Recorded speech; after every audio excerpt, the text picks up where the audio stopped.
Hey guys, welcome back to Sartaj sir की class. तो आज की सुपर एडवांस इंग्लिश स्पीकिंग की क्लास में मैं आपको फ्यूचर कॉन्टिन्यूअस टेंस करवाने वाला हूं। बहुत कमाल का टेंस है और उससे भी कमाल की चीज यह है कि लास्ट में मैं आपको फ्यूचर कॉन्टिन्यूअस को फ्यूचर इंडेफिनिट टेंस के साथ कंपेयर कर दिखाऊंगा, जिससे लेकर दुनिया में स्टूडेंट्स को बहुत ज्यादा कंफ्यूजन रहती है। आज आपकी कंफ्यूजन दूर हो जाएगी। अब नोटबुक और पेन लेकर बैठ जाओ, इसे नोट करना है, लेकिन अभी नहीं, अभी बस अपनी नजरें बोर्ड पर नजर अपनी जमाए रखो। तो हमने प्रेजेंट कॉन्टिन्यूअस कर लिया था, पास्ट कॉन्टिन्यूअस कर लिया था। अब हम कौन सा टेंस करने जा रहे हैं? तो अब हम जो टेंस करने जा रहे हैं, इस टेंस का नाम है future continuous tense. Future continuous tense. अब कैसे पता चलेगा ये फ्यूचर कॉन्टिन्यूअस टेंस है?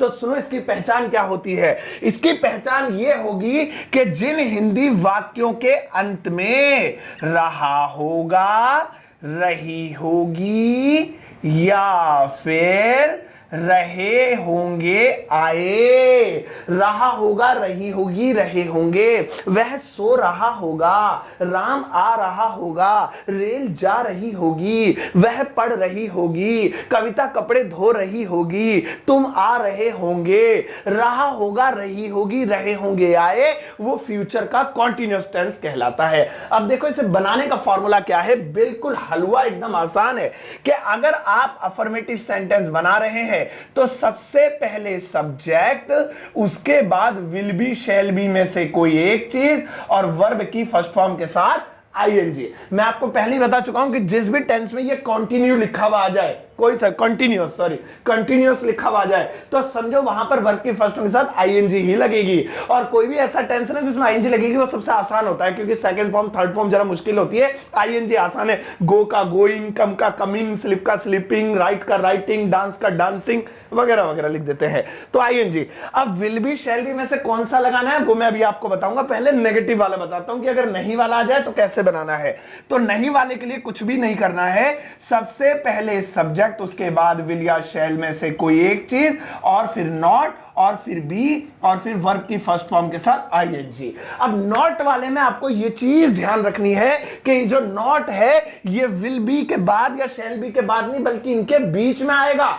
बिल्कुल, यानी अगर विल बी है और नॉट लगाना है तो विल बी के बीच में नॉट आएगा, will not be. Shall be है तो शैल बी के बीच में आएगा, शैल नॉट बी। तो नॉट की पोजीशन कहां है? हेल्पिंग वर्ब के बिल्कुल बीचों बीच। अब अगर क्या वाला बनाना है तो क्या वाले में देखो, क्योंकि ये एक ऐसा टेंस है जिसकी डबल हेल्पिंग वर्ब है। विल बी, ये दो चीजें हैं, शैल बी दो चीजें हैं। तो डबल वाले में ध्यान रखना होता है, नॉट बीच में आता है एक, तो आगे और भी डबल हेल्पिंग वर्ब वाले टेंस आएंगे। और क्या वाले में बस आधी हेल्पिंग वर्ब पहले आती है, तो विल शैल पहले लिख लेंगे। खाली देखो बी नहीं लिखा है, फिर सब्जेक्ट लिखेंगे और बाद में बी लिखेंगे और फिर वर्ब की फर्स्ट फॉर्म के साथ आईएनजी लगाएंगे क्वेश्चन मार्क के साथ। ये है जी हमारा फॉर्मूला। अब हमने फॉर्मूला लिख लिया।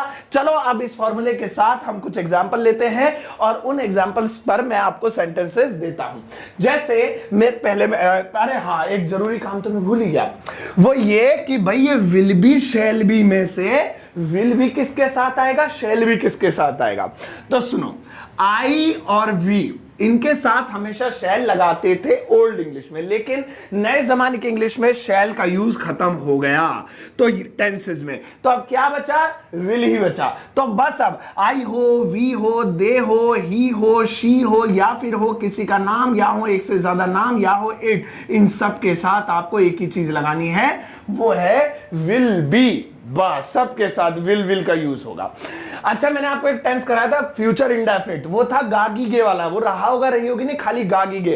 तो गागीगे में खाली विल आता है, इसमें विल बी आता है। फर्क ये है, उसमें वर्ब की फर्स्ट फॉर्म आती है विल के साथ, इसमें विल बी के साथ आईएनजी लगती है। आओ एग्जांपल लेते हैं, फिर कंपेयर करके बहुत कमाल की चीज आपको दिखाने वाला हूं। अब हमारा पहला एग्जांपल लेते हैं। जैसे मेरा पहला एग्जांपल है, वह सो रहा होगा, वह सो रहा होगा। आप बताओ, आपको कैसे पता चला कि ये वाला जो टेंस है ये फ्यूचर का कॉन्टिन्यूअस टेंस है? कैसे पता लगा? तो बहुत सिंपल है, लास्ट में लिखा है रहा होगा। तो जिन हिंदी वाक्यों के अंत में रहा होगा, रही होगी, रहे होंगे आए, जिन हिंदी वाक्यों के अंत में रहा होगा, रही होगी आए, वो फ्यूचर कॉन्टिन्यूअस टेंस होता है। अब जब टेंस पहचान ही लिया है तो आप रूल पे उंगली रख के बनाना शुरू करो। अपनी उंगली रख लो अफर्मेटिव पे। सबसे पहले सब्जेक्ट वह के लिए, लड़का है तो ही, लड़की है तो शी, माना कि लड़का ही। अब इसके बाद कह रहा है विल बी या शैल बी में से कोई एक चीज, शैल का यूज तो होता ही नहीं, तो विल बी लिखेंगे। He will be. अब है सोना। अब सोने को इंग्लिश में कहते हैं स्लिप, लेकिन हमें आईएनजी लगानी है, तो स्लिप के साथ आईएनजी लगाएंगे तो क्या हो जाएगा? स्लीपिंग। बिल्कुल सही। तो आंसर हुआ ही विल बी स्लीपिंग। अब इसी को मुझे नॉट में बनाना, नहीं बनी वो नहीं सो रहा होगा, तो कैसे बनाएंगे? तो देखो ही विल बी स्लीपिंग को नेगेटिव बनाएंगे तो जो बी है वो नॉट है, वो विल और बी के बीच में आएगा, तो हो जाएगा he will not be sleeping. अब कुछ लोग गलती कर देते हैं, वो बीच में नहीं लगाते, बाद में लगाते हैं, तो कुछ ऐसा हो जाता है he will be not sleeping. ऐसा नहीं करना है, विल और बी के बीच में नॉट को घुसेड़ना है, तो हो जाएगा he will not be sleeping. अब क्या वाले में क्या करना है, हालांकि जगह कम है, आपको दिखाई कम दे रहा होगा, बट थोड़ा सा करके दिखाता हूं, फिर मैं आपको एक कमाल की चीज दिखाऊंगा। तो क्या वाले में विल पहले आ जाएगा, विल ही बी, फिर बी बाद में सब्जेक्ट के बाद, और वही स्लीपिंग क्वेश्चन मार्क के साथ अंत कर देंगे। क्या वह सो रहा होगा? Will he B sleeping. क्या के लिए अलग से कुछ भी लगाने की जरूरत नहीं है, बस हेल्पिंग और पहले लिख दो, काम हो जाएगा। अब मैं आपको एक कमाल की चीज दिखाने वाला हूं। अब आप देखिए, यहां पे फ्यूचर कॉन्टिन्यूअस टेंस समझ लिया, रहा होगा, रही होगी, रहे होंगे, subject plus will be, shall be में से कोई एक चीज, और शैल बी का तो यूज ही नहीं होता, तो एक ही चीज बची, विल बी, वर्ब की फर्स्ट के साथ आईएनजी। नहीं वाले में नॉट विल और बी के बीच में लगेगा, और क्या वाले में विल पहले आ जाएगा, फिर सब्जेक्ट बी बाद में लगेगा। तो मैं दो रूल मिटा देता हूं इसके, ठीक है, वो तो लिख लेंगे आप बाद में वीडियो को दोबारा देख के। दो रूल इसलिए ताकि थोड़ा स्पेस बन जाए, और स्पेस बनने के साथ मैं आपको एक कमाल की चीज दिखाऊं। देखिए, अब यहां पे जैसे मैंने सेंटेंस लिखा, वह आएगा, वह आएगा, और एक और है वह आ रहा होगा, वह आ रहा होगा। तो देखिए दोनों सेंटेंस अलग अलग है, यह वह आएगा और यह वह आ रहा होगा, तो दोनों अलग अलग टेंस है फ्यूचर के ही दोनों, क्योंकि भविष्य की ही बात हो रही है। लेकिन एक फ्यूचर का इंडेफिनिट है, गा गीगे वाला, वह आएगा फ्यूचर इंडेफिनिट, वह आ रहा होगा फ्यूचर का कॉन्टिन्यूअस, रहा होगा। तो चलो बनाते हैं, वह आएगा इसमें खाली विल लगेगा, ही विल कम, और वह आ रहा होगा इसमें कमिंग लगेगा, ही विल बी, अब बी भी लगेगा, हाँ कमिंग, ये फर्क है, ठीक है। नेगेटिव में इसमें नॉट लग जाएगा, ही विल नॉट कम, और इंटरोगेटिव और इसमें नॉट लग जाएगा, he will not be coming. लिख देता हूं, ही विल नॉट कम, वह नहीं आएगा, और वह नहीं आ रहा होगा, he will not be coming. और क्या वाले में क्या हो जाएगा, क्या वाले में बस ये विल पहले आ जाएगा, तो इसका हो जाएगा विल ही कम, क्या वह आएगा, विल ही बी कमिंग, क्या वह आ रहा होगा। तो पहली चीज तो ये कि दोनों में फर्क पता, याद रखना, ये खाली गागी गे है, ये रहा होगा, रही होगी है। वह जाएगा फ्यूचर इंडेफिनिट, वह जा रहा होगा फ्यूचर कॉन्टिन्यूअस, मैं आऊंगा फ्यूचर इंडेफिनिट, मैं आ रहा होऊंगा फ्यूचर कॉन्टिन्यूअस, रानी पढ़ेगी फ्यूचर इंडेफिनिट, रानी पढ़ रही होगी फ्यूचर कॉन्टिन्यूअस, रेल आएगी फ्यूचर इंडेफिनिट, रेल आ रही होगी फ्यूचर कॉन्टिन्यूअस, ये पता चल गया। लेकिन अब कमाल की बात देखो, एक ऐसा सेंटेंस दिखाता हूं जिसमें लास्ट में गागी गए है, रहा होगा, रही होगी नहीं है, फिर भी यही बनेगा, देखो जरा। और यहीं पर लोग अक्सर कंफ्यूज हो जाते हैं। अब तक की बात क्लियर, रहा होगा, रही होगी आए तो विल बी वाला फ्यूचर कॉन्टिन्यूअस, लेकिन जरा इस सेंटेंस को देखो, जैसे यहां पे लिखा है मैं जाऊंगा, मैं जाऊंगा, मैं अब एक कैसे लिख दिया, अच्छा सा लिखता हूं, साफ सुथरा सा, मैं जाऊंगा। अब यहां अबे या फिर उंगली लग गई, मैं जाऊंगा, अब ठीक है।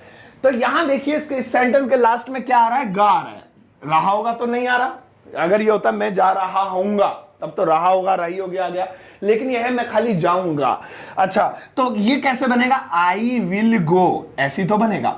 लेकिन अगर मैं कहूं नहीं, ये ऐसे नहीं, ऐसे बनेगा आई विल बी गोइंग, तो आप कहोगे अरे सर जी क्यों दिमाग खराब कर रहे हो, अच्छे खासे टेंस पढ़ रहे हैं, समझ में आ रही है चीजें, उलझा रहे हो। अभी बता तो दिया, ये गागी के वाला विल आएगा, इसमें विल भी क्यों आएगा, इसमें रहा होगा थोड़ी आ रहा है जो विल भी लगा रहे हो, लेकिन लगेगा। आप सिचुएशन सुनो क्या है, सिचुएशन ये है कि अगर गागी गे वाला कोई सेंटेंस ऐसा है जिसे आपको बस एक ही बार करना है, काम को एक ही बार करना है, तो खाली विल में जाएगा। मैं जाऊंगा, बेटा कब जाएगा, चाचा जी के पास पैसे लेके आओ उनसे, हाँ पिताजी मैं जाऊंगा।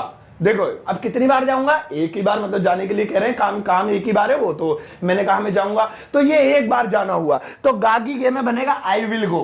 लेकिन अगर मैं कहूं मैं कल से जिम जाऊंगा, अब इससे क्या पता चल रहा है कि अब मैं कल से शुरू कर रहा हूं, जाता रहूंगा जाता रहूंगा जाता रहूंगा जाता रहूंगा, तो आगे क्या हो रहा है, कंटिन्यूअस रहने वाला है ये काम। तो फ्यूचर में भले गागी के आ रहा है, लेकिन ये भी बता रहा है सेंटेंस में कि ये कंटिन्यू रहने वाला है। तो गागी के होने के बावजूद भी उसे विल बी में बनाएंगे, इसी टेंस में बनाएंगे। आई विल बी गोइंग, मैं जाऊंगा, यानी अब जाता रहूंगा, ऐसे कहना चाह रहा है। एक बार फिर से देखो, जैसे मैंने कहा रानी पढ़ेगी, रानी पढ़ेगी, अब इसमें खाली गी आ रहा है, रानी पढ़ेगी। अगर मैं पहली नजर में आपसे पूछूं तो आप कहेंगे हाँ सिंपल चीज है, फ्यूचर इंडेफिनिट है, तो कैसे बनेगा, रानी विल रीड, रानी विल, दो मात्राएं लगा दी, हद हो गई यार, मेरी हिंदी भी है ना बकवास है। रानी विल रीड या स्टडी भी कह सकते हैं, रानी विल रीड, रानी पढ़ेगी। लेकिन ये विल कब यूज करना है आपको, जब आपको ये बात ऐसे कहनी है कि ये काम वो एक ही बार करेगी। ठीक है, किसी ने पूछा रानी ने लेटर पढ़ लिया, कल पढ़ेगी यार, रानी पढ़ेगी, तो ये काम मैं एक ही बार के लिए दर्शा रहा हूं। अब किसी ने मुझसे कहा यार वो किताब दी थी 10-15 दिन लगेंगे उसे पढ़ने में, रानी ने पढ़ ली, अरे रानी कल पढ़ेगी, टेंशन मत ले, 10 दिन के अंदर खत्म कर देगी। तो यहां पे मेरा कहने का मतलब यह है कि जो काम है ये लंबा है और कल से होगा। तो यहां पे भले ही गागी गया है, अब ये रानी विल रीड नहीं बनेगा, अब ये इस टेंस के अनुसार बनेगा, तो हो जाएगा Rani will be reading, Rani will be reading, ऐसे बनेगा। तो इस तरीके से याद रखेंगे, कोई भी ऐसा काम है गाइस जो खाली गागी के जिसमें आ रहा है और वो एक बार होना है तो वो विल में बनेगा, फ्यूचर इंडेफिनिट में। और गागी के आ रहा है लेकिन वो कंटिन्यू हो रहा है, उस दिन से चलता रहेगा आगे, तो गागी के आने के बावजूद भी वो विल बी में बनेगा। ये हिडन सच है, छुपा हुआ। और सबके सामने वाला सच क्या है, वो तो सिंपल है, गागी के आए तो विल लगाना, और रहा होगा, रही होगी, रहे होंगे, रहेंगे, रुंगी रुंगी आए तो आप विल भी शैल भी लगाना, वो फ्यूचर कॉन्टिन्यूअस में चला जाएगा। लेकिन जो फर्क मैंने आपको बताया बहुत जरूरी है, बहुत सारे लोग उससे लेकर कंफ्यूज होते हैं। अब मैं आपको देता हूं कुछ एग्जांपल्स बनाने के लिए, अब आपको समझ में आ गया होगा, ठीक है, फ्यूचर कॉन्टिन्यूअस टेंस। अब एग्जांपल देखो, आप लोगों को मैं 5 सेंटेंसेस देता हूं, बड़े ही आराम से बनाना, बहुत तसल्ली से। जरा 5 सेंटेंसेस को गौर से देखो। पहला है रानी सो रही होगी। एक और देखो, वह कल आम खाएगा। एक और देखो, सचिन क्रिकेट खेल रहा होगा। एक और देखो, अच्छा तीसरा हो गया। तो चौथा देखो, रेल आ रही होगी। अच्छा, आने को कम बोलते हैं, लेकिन रेल के लिए आप अराइव लगाएं तो ज्यादा अच्छा होगा। अराइविंग, रेल आने के लिए अराइव, डिपार्चर, ये शब्द अच्छे लगते हैं। कमिंग ऐसा लग रहा है जैसे आदमी औरत आ रहा है। अच्छा, 5वां वाला लिखेंगे, पिताजी कार चला रहे होंगे। अब यहां पे ज्यादातर सेंटर रहा होगा, रही होगी, रहे होंगे पे बस ये एक है गागी गे पे। लेकिन यहां पर देखिए, वह कल आम खाएगा। अब यहां कल आम खाएगा से पता चल रहा है कि एक ही बार ये काम होगा, जो आम रखे हुए कल खाएगा। अगर ये होता वह कल से आम खाएगा, तो कल से क्या मतलब है, भाई अभी 2-3 दिन खाता रहेगा आम बहुत सारे, तब ये सारे ही विल बी में बनते। लेकिन अब ये खाली एक ऐसा हो गया जो विल बी में नहीं बनेगा, खाली विल में बनेगा। अब आपको क्या करना है, ये 5 है, लेकिन आपको 5 के 5 नहीं बनाने हैं, 1 के 3 बनाने हैं। तो टोटल कितने बन जाएंगे, 15 बन जाएंगे। यानी इसका affirmative negative interrogative, affirmative negative interrogative, affirmative negative interrogative, affirmative negative interrogative, affirmative negative interrogative, नहीं वाला, क्या वाला और नॉर्मल वाला, नहीं वाला, क्या वाला और नॉर्मल वाला, ऐसे बनाने हैं। इंग्लिश बनाने के बाद इस वीडियो के कमेंट सेक्शन में जाकर पोस्ट कर दीजिएगा। मैं आप में से किसी एक के कमेंट को पिन अप करूंगा, यानी वो टॉप पर नजर आएगा लाइफ टाइम, हमेशा मजा आएगा आप लोगों को टॉप पर नजर आने में। अगर आप चाहते हैं आप टॉप पर आए तो होमवर्क जरूर कीजिएगा, आप में से किसी एक को चूज कर मैं उन्हें टॉप पर ले आऊंगा। आने वाली क्लासेस में हो सकता है आपका भी नंबर आ जाए, अगर आजकल में ना पाए तो। आज के क्लास में मैंने फ्यूचर कॉन्टिन्यूअस टेंस आपको सिखाया, जिसकी पहचान थी रहा होगा, रही होगी, रहे होंगे, और आपको फर्क भी बता दिया कि खाली गागी वाला हो तो खाली विल में बनता है, और रहा होगा, रही होगी वाला हो तो विल बी में बनता है। लेकिन एक सिचुएशन ऐसी भी बताई जो गागी गे वाला भी विल बी में बन जाता है, वो सिचुएशन भी आपको समझ में आ गई होगी। अगर अभी भी कोई डाउट है इस टेंस को लेकर तो इस वीडियो के कमेंट सेक्शन में जाकर अभी पूछ लीजिए। आने वाले दिनों में टेंसेस खत्म कर प्रैक्टिस करने वाले और इंग्लिश स्पीकिंग सीखने वाले हैं, तो ऐसे ही फॉलो करते रहिए, इस सीरीज को प्यार देते रहिए और दोस्तों के साथ शेयर करना बिल्कुल मत भूलिएगा। अपना ध्यान रखिएगा, तब तक के लिए टेक केयर, बाय बाय।